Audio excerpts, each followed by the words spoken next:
Good morning everyone. Ka-LL Kins is here once again. Nandito na naman ako sa aking advent calendar and I'm looking for December 21. Alay lang tulog na lang, Christmas na. December 21. Don't tell me red. Green maybe. Ay nako. Christmas nga red. Anyway, samahan niyo ulit ako kung saan man ako mapadpad ngayong araw na to. So, kain muna ako ng rambutan. Rambutan, what you ever called. Basta ito ay rambutan. Let's eat.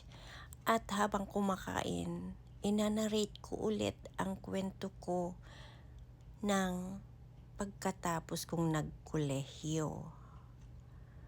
So, nagre-review ako ng pang board exam. LET ang tawag doon. Nakalimutan ko na ang ibig sabihin ng LET. That was 1990. Graduated as a Bachelor of Elementary Education.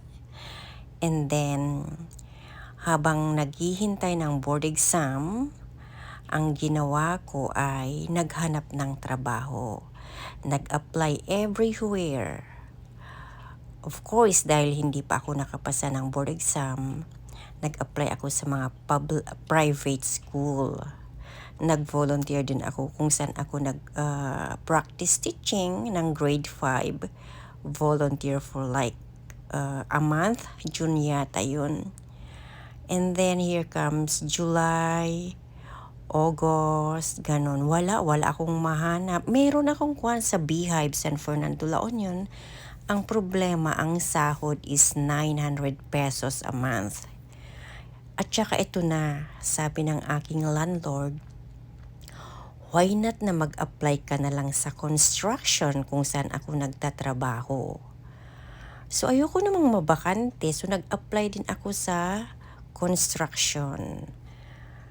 Pumunta ako sa walang resume. Basta sabi niya, sama ka sa akin sa building. So, sumama ako sa aking landlord na si Tatang Renato. Kumusta na kaya si Tatang Renato? Hindi ko alam kung buhay pa or patay na. So, pumunta ako. Andun ako pinakilala niya ako kay Sir. And then, questionan niya lang ako ang question sa akin. If I will give you 3 million right now, how much is the 10% of 3 million? After the year, yun ang kikitain natin. So agad ko namang sinagot. Sabi ko, 30,000 pesos, sir. Paano mo kinuha yun? It's like 3 million over 100. It's like 3 million divided by 100. And that's the 10% of 300. 3 million. Sabi kong ganon, it's 30,000 pesos. And then sabi niya sa akin, go home to your place, get all your clothes, stay with Tatang Renato, and you will start to work tomorrow. So nag-umpisa ako sa construction na yon the following day. So yun, that day, pumasok ako 7 a.m. My work is a timekeeper. Lahat ng darating na worker, ililista ko ang mga pangalan nila. Nabigla ako. Bakit lahat nakatingin sa akin?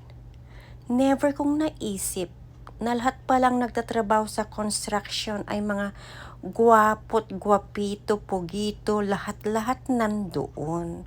Matanda, bata, kumpleto. Hindi ako na-inform na lahat pala'y lalaki. I feel bad pero tinanggap ko na ang trabaho, no choice. I have to start kasi mahal-mahal din ang sahod ko, 650 pesos a week. Anyways, maliligo pa si Kael, mamaya ulit ang kwento at papasok na siya. Ayan, another day. Ang ganda-ganda ng panahon. Everyday naman maganda ang panahon. Kaya lang ngayon, masyadong maaraw. Look. Ayan yung sun. And the sky is blue. Totally blue. ang sky ngayon. And then, ang mukha ko totally brown. Anyways, mega love shout out to all. Muta. Parati kong pag nagkamera ako or nag-cellphone, mata ko ang una kong tinitingnan. Daanan na nga lang ang ipakita ko. Sige, ituloy ko na lang yung kwento ko sa construction. So yan, naglista ako ng maraming tao. 40 ang tao nila sa construction. May bata, matanda, lahat-lahat kumpleto. May gwapo talaga. And then, 7 o'clock ang time ng trabaho. Ang aga kong pumasok. Walang-wala sa aking iniisip na trabaho na magturo. Pero andun pala ako magturo ng matanda. Magturo ng mga tagahalo ng simento. Magpupukpuk sa building. So, ang unang project na ginawa namin ay ang land bank sa San Fernando, La Union. 3-story yon. So, dun, araw-araw akong pumapasok. Pero yung unang araw may dumating na lalaki na maliit. Tapos red ang mata. Tapos sabi ng tatang Renato ko, oh, ayan si Kagor, sabi niyang ganon. Anak yan ng may-ari ng construction. Oh, di wow. Di ba? Di wow. So yan, wala lang.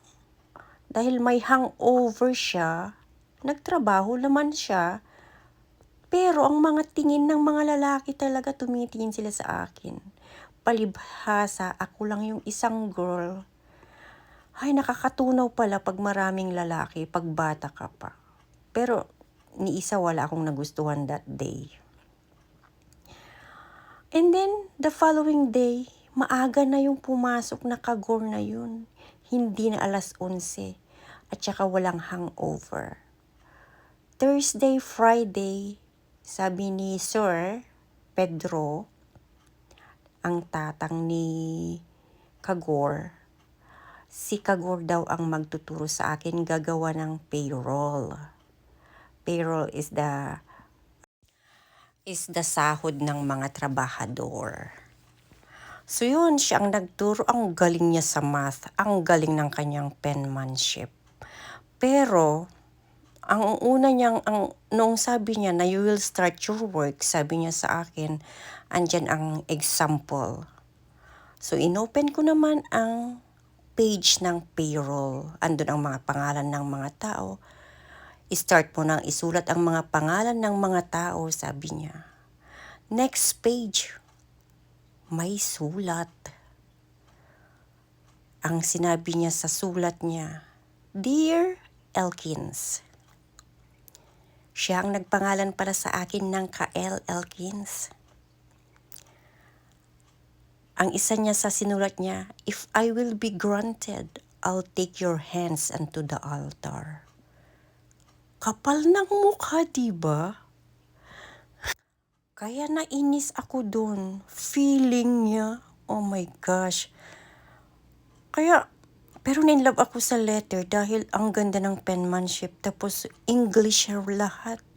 Tapos, sasabihin niya yun. And then, ang dulo niya pala, hope I didn't ruin your day. Sabi niyang ganun.